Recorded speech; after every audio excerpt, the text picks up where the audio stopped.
Sementara itu, pemirsa, keluarga mendiang Salsabila mengaku puas dengan vonis yang diberikan hakim kepada Kolonel Prianto. Ditemui di kediamannya di Desa Ciaro, Nagrek, Kabupaten Bandung, Ibunda Salsabila menyatakan vonis seumur hidup merupakan putusan yang adil atas kasus yang menimpa putrinya. Ia berharap vonis ini bisa menjadi pelajaran agar kasus serupa tidak kembali terulang. Hukuman seumur hidup, ya setimpalah, ya impas gitu, sama-sama. Berapa adil ya Bu Dalam? Adil, buat bagi keluarga cukup. Mudah-mudahan buat yang lainnya, mudah-mudahan jadi pelajaran. Harapan keluarga, mohon kepada keluarga terdakwa semuanya, yang tiga-tiganya, mohon datang ke sini, minta maaf, minta pertanggungjawabannya atas keluarganya gitu. Saat itu ada yang datang meminta maaf? Belum, sama sekali belum ada. Informasi selanjutnya, pemirsa, tim Ditreskrimum Polda Metro Jaya menangkap pemimpin tertinggi Khilafatul Muslimin Abdul Qodir Hasan Baraja di Bandar Lampung pada Selasa pagi. Dari penangkapan ini, polisi menyita sejumlah barang bukti seperti dokumen dan seperangkat komputer.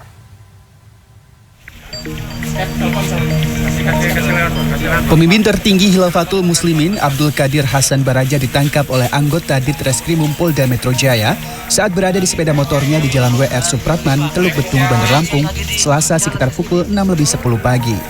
Penangkapan Abdul Qodir ini berlangsung di depan kantor Khilafatul Muslimin. Selain menangkap Abdul Qodir, polisi juga menyita sejumlah barang bukti seperti dokumen, komputer, dan printer. Abdul Qodir ditangkap terkait konvoi kebangkitan Khilafah yang terjadi di Cawang, Jakarta Timur. Selain itu, polisi menilai kegiatan Khilafatul Muslimin diduga bertentangan dengan Pancasila dan diduga sering menyampaikan berita bohong melalui website atau buletin yang bisa menimbulkan keonaran di kalangan masyarakat, terutama Muslim.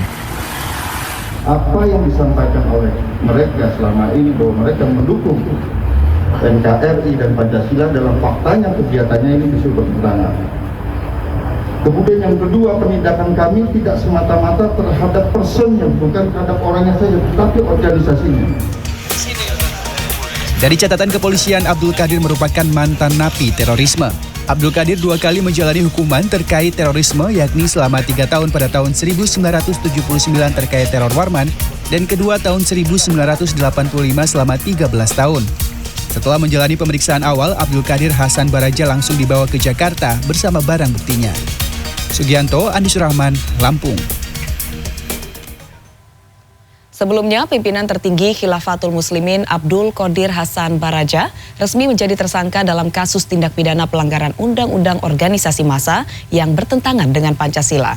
Selama beroperasi, ormas ini juga disinyalir berencana mengganti dasar negara Pancasila dengan sistem khilafah. Selain itu, polisi juga menahan sekaligus menetapkan status tersangka terhadap 3 petinggi Khilafatul Muslimin di Brebes, Jawa Tengah. Polisi terus melakukan pemeriksaan untuk bisa mendalami kasus ini.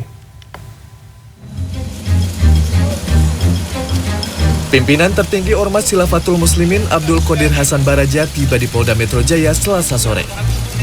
Polda Metro Jaya juga telah menetapkan pria 78 tahun ini sebagai tersangka terkait pelanggaran Undang-Undang Ormas. Pelanggaran ini akan menjadi titik awal bagi penyidik dalam mengusut berbagai pelanggaran pidana Khilafatul Muslimin yang lebih besar.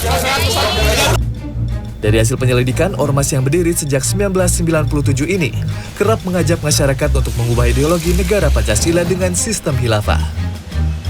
Yang bersangkutan pernah ditahan terkait kasus terorisme pada Januari tahun 1979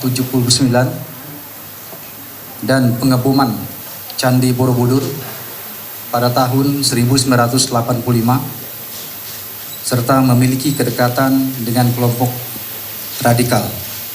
Kemudian kelompok ini menawarkan khilafah sebagai solusi pengganti ideologi negara. Selain Abdul Qodir Hasan Baraja, 3 petinggi Khilafatul Muslimin di Brebes, Jawa Tengah yakni G, A, S, dan D juga ditetapkan sebagai tersangka dan langsung ditahan oleh penyidik Polres Brebes. Para tersangka mengaku sumber dana untuk kegiatan kelompok Khilafatul Muslimin berasal dari iuran umat atau jemaah yang dikumpulkan melalui Baitul Mal.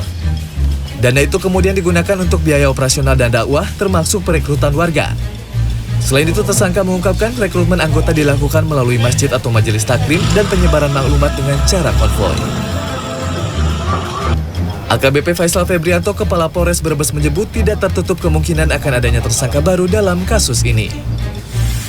Sementara itu, usai penangkapan pimpinan tertingginya Selasa siang, puluhan jemaah Ormas Khilafatul Muslimin berkumpul di kantor pusatnya di Jalan WR Supratman, Teluk Betung Selatan, Bandar Lampung.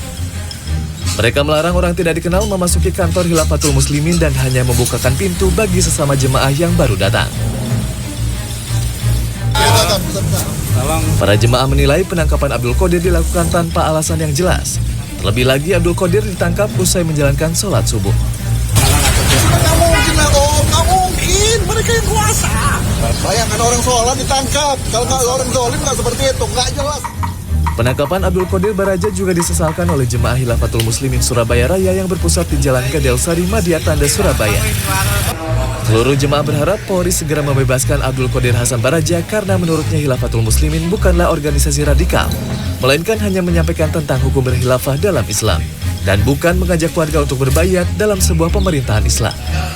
Kita taklim insya Allah seperti biasa, dan taklim kita ini terbuka untuk siapa saja, ya bukan ada pembatasan. Jadi tidak ada yang kita sembunyi-sembunyikan ini. Khilafatul Muslimin merupakan salah satu ormas yang cukup besar di Indonesia. Ormas ini memiliki 23 kantong wilayah dengan 3 daulah, yakni Sumatera, Jawa, dan Indonesia Timur. Tim Liputan CNN Indonesia.